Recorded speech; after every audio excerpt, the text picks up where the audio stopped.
আসসালামু আলাইকুম, আপনাকে শুভেচ্ছা। আপনি যে শব্দগুলি দেখছেন, দেখেন একটা হলো টিচার, একটা হলো স্টুডেন্ট আর একটা হলো অ্যাডেন্ট। ধরেন আপনি কিংবা আপনারা যারা ভিডিওটা দেখছেন আপনারা স্টুডেন্ট, হ্যাঁ ঘটনা সত্য। দেখেন তার মানে এইখানে একটা সাফিক্স আছে, এটা হলো ইয়ার। আপনি ইয়ার যখন সাফিক্স হিসেবে পাবেন তখন ধরেই নেবেন ব্যক্তিকে কর্তা হিসেবে শব্দ ব্যবহার হচ্ছে। তার মানে টিচারকে আই এম আ টিচার। বাংলাদেশের প্রায় 50টি জেলায় বাংলা ব্যাকরণ পড়িয়েছি, এখন আপনাকে ইংরেজি পড়াচ্ছি, ভোকাবুলারি। আলহামদুলিল্লাহ দারুণ যেতে পড়ানোর কারণে বাংলাদেশের প্রায় 64টি জেলার ছাত্র পড়িয়েছি, কিংবা আমার মনে হয় বাংলাদেশে এমন কোনো উপজেলা নেই যেখানে ছাত্র পড়ায়নি। আচ্ছা, এখন তার মানে আপনি নিশ্চয়ই ভিডিওটা দেখছেন, কিংবা বাংলাদেশের বাইরে কিংবা কলকাতা কিংবা আগরতলা অঞ্চলে যারা বাংলাভাষী মানুষ, এরা যারা ভিডিওটা দেখছেন অল আর স্টুডেন্ট। দেখেন তারা কি করেন, স্টাডি করেন। স্টাডি, এই স্টুড থেকে স্টাডি, স্টুড থেকে স্টুডেন্ট। তার মানে ইএনটি যখন থাকবে কিংবা ইএনটি যখন থাকবে, ইএনডি যখন থাকবে, তারা হলো গ্রহণ করে কিংবা তাদেরকে করা হয়, এই জাতীয় অর্থ দিবে। আমি আরো ভালো করে বলতে পারি, যার উপর কাজটি করা হবে তাকে এই ইএনডি কিংবা ইএনটি দ্বারা প্রকাশ করা হয়। যেমন স্টুডেন্ট, তার কাজ কি, তাকে পড়ায় কে, টিচার। তার মানে অ্যাডেন্ট। এখন অ্যাডেন্ট শব্দটি যখন আপনি গুগলে সার্চ করবেন তখন আপনি দেখালে ধরেন 12 যোগ 6 সমান 18, এই 12টা হলো এখানে অ্যাডেন্ট, এখানে 12টা হলো অ্যাডেন্ট, অর্থাৎ এই দুইটার উপর কাজ করা হয়েছে।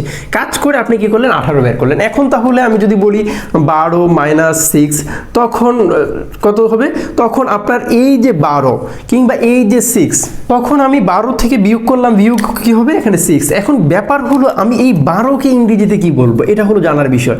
এখন আমি বলছি এটার ইএনডি। আমরা মূলত আজকের এই ভিডিওতে আমি আপনাকে যে শব্দাংশটি নিয়ে কথা বলবো, এই ইএনডি। তার মানে এই 12টা হলো এখানে মিনুয়েন্ড। এখন তাহলে এই 6টা কি, যেটার উপর কাজ করা হয়েছে তাকে বলে সাবস্ট্রাহ্যান্ড।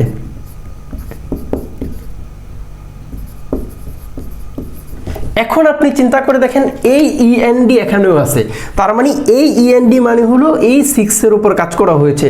তার মানে এই 12টা হলো এখানে মিনুয়েন্ড কিংবা এই 6টা হলো সাবট্রাহ্যান্ড। এখন আপনি যেটা পাইছেন এইটার পরের হিসাবটা আমরা মূলত আজকে কথা বলবো ইএনডি নিয়ে, ঠিক আছে। এখন আমি যদি লিখি 12/6, এখন আপনি বলবেন 2। মজার ব্যাপার হলো আমরা কাজ করছি কার উপর, এই 12 এর উপর, ঠিক না। এখন এটা কি করেছি, আমরা ভাগ করেছি।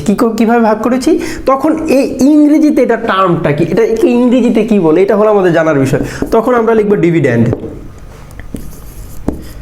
তখন এই ডিভিডেন্ড শব্দটাকে যখন আমি বিশ্লেষণ করব, যখন আমি তাহকিক করব, তখন আমি লিখব ডিভাইড প্লাস এন্ড।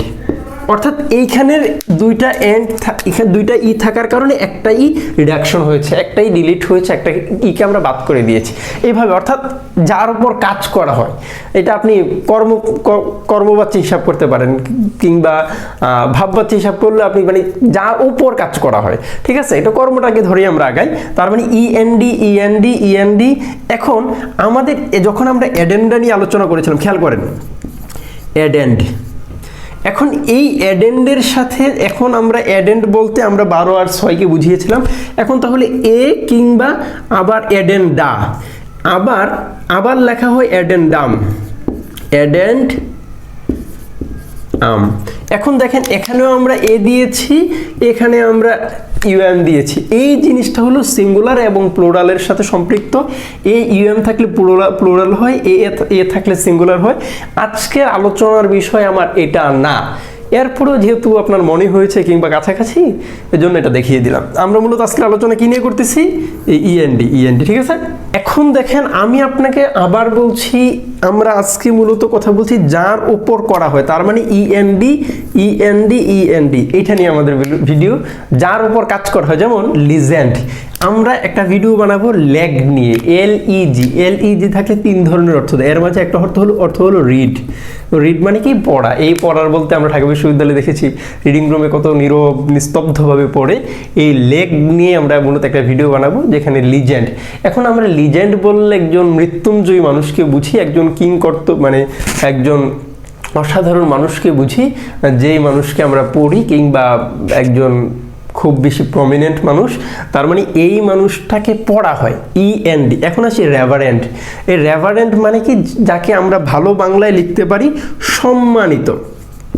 দেখেন সম্মানিত মানে কি, সম্মানিত ধরেন একটা নাম লিখলাম, ঠিক আছে, এখন তার মানে সম্মানটা রেভারটা যার উপর গিয়েছে আমরা তাকে বুঝাচ্ছি। এখন রেফারেন্ড, দেখেন রেফারেন্ডা কিংবা রেফারেন্ডাম, আপনি এই জায়গাটা নিয়ে কথা বলার আগে আমার মূলত রেফারেন্ড মানে কি, গণভোট। তার মানে গণভোটের মাধ্যমে আপনি কাউকে নির্বাচিত কিংবা অনির্বাচিত করতে চাচ্ছেন, কারো ইতিবাচক কিংবা নেতিবাচক, হ্যাঁ কিংবা না বলতে চাচ্ছেন। তার মানে রেফারেন্ডাম। আমি এই ENDর পরে হলো এটাকে সিঙ্গুলার ফর্মে আনবো নাকি প্লুরাল ফর্মে আনবো। তার মানে আমি আজকের আলোচনায় স্টুডেন্টের আগে আমি টিচারকে বুঝিয়েছি, এরপরে আমি স্টুডেন্টকে এনেছি, এরপরে আমি অ্যাডেন্ড এনেছি, এরপরে আছি অ্যাডেন্ডা এনেছি, অ্যাডেন্ডাম এনেছি, এরপরে আমি এনেছি সাবস্ট্রাহ্যান্ড, এরপরে আমি এনেছি আপনার জন্য মিনিউয়েন্ট, এরপরে আমি এনেছি ডিভিডেন্ড, এরপরে আমি এনেছি রেভারেন্ট, এরপরে আমি এনেছি লিজেন্ড, এরপরে আমি এনেছি রেফারেন্ট কিংবা রেফারেন্ডাম। আপনি চিন্তা করে দেখেন, এইভাবে যদি আপনি শব্দার্থগুলি পড়তে পারেন, আপনি শব্দের মানে মজাটা পাবেন, শব্দের ভাষাগত যে ব্যাপারটা। অভিধান পড়ে পড়ে আপনি যে শব্দার্থ মুখস্থ করেছেন, সেখান থেকে আমার মনে হয় আপনি এই ভিডিওগুলো দেখার মাধ্যমে অন্তত বের হয়ে আসতে পারবেন। আপনারা এইভাবে শব্দার্থ মানে স্বাভাবিক বাস্তবতা আমরা যেভাবে পড়েছি সেভাবে আর মুখস্থ করা লাগবে না ইনশাআল্লাহ। আসসালামু আলাইকুম। Thank you for watching.